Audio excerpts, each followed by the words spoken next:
quando e por que surgiram as USE?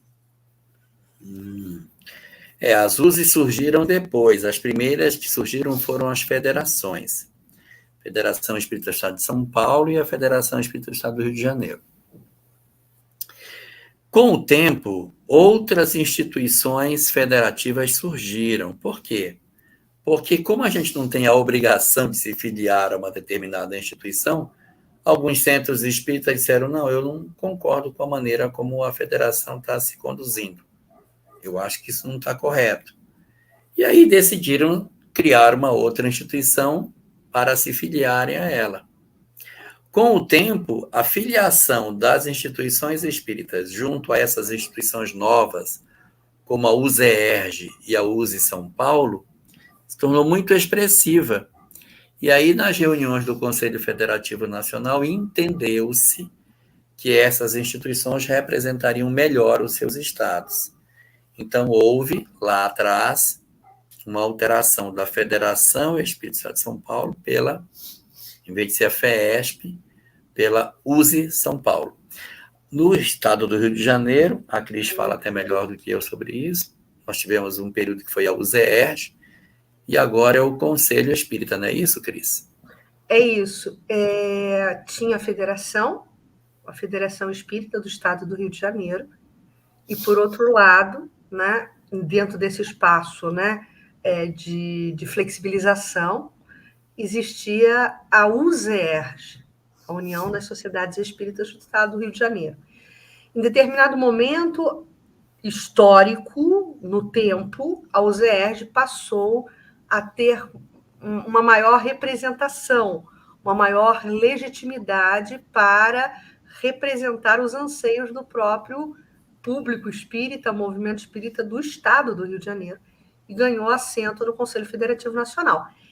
Mas é muito interessante, e aí eu acho que eu vou aproveitar esse gancho para poder sublinhar algo que eu acho muito importante, que Humberto de Campos ainda coloca nesse capítulo, que é a questão das adversidades e a questão dos antagonismos, e eu quero com isso trazer, né, um exemplo de solução que foi dado aqui no Rio de Janeiro, que grandes homens, e aí a gente precisa falar de Gerson Simões Monteiro nesse processo, que foi, à época, né, o presidente da USERJ durante muitos anos. Ele fez todo um esforço, né, hercúleo, para novamente agregar.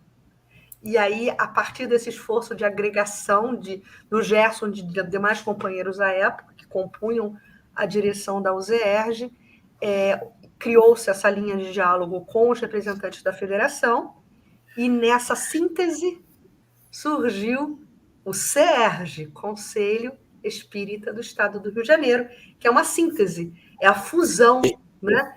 É a fusão afastando a confusão. É a fusão. Eu achei essa solução muito interessante, porque assim, sim, você tinha duas instituições, você tinha de um lado a USERJ e do outro lado a FEERJ. A FEERJ. Aí você vai ficar com essa ou com essa. Senão nem A nem B. Vamos criar uma C e todo mundo se filia na C. Pronto, acabou. Isso aí. Acabou o problema. Sim. Então, a gente vê que esses homens nobres realmente trazem um grande contributo para... E aí eu quero tocar nessa... Muito rapidamente, porque a gente não vai ficar focando em coisa negativa.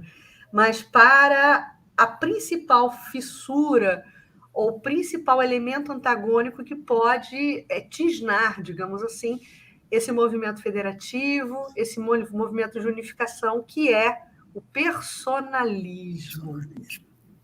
Os espíritos são contundentes quando nos falam sobre essa ameaça personalista, a ameaça do acirramento, né, do egoísmo, de se achar melhor do que os outros e se fechar para o diálogo. Eles frisam isso, e Humberto de Campos fala muito nisso, né, Denise?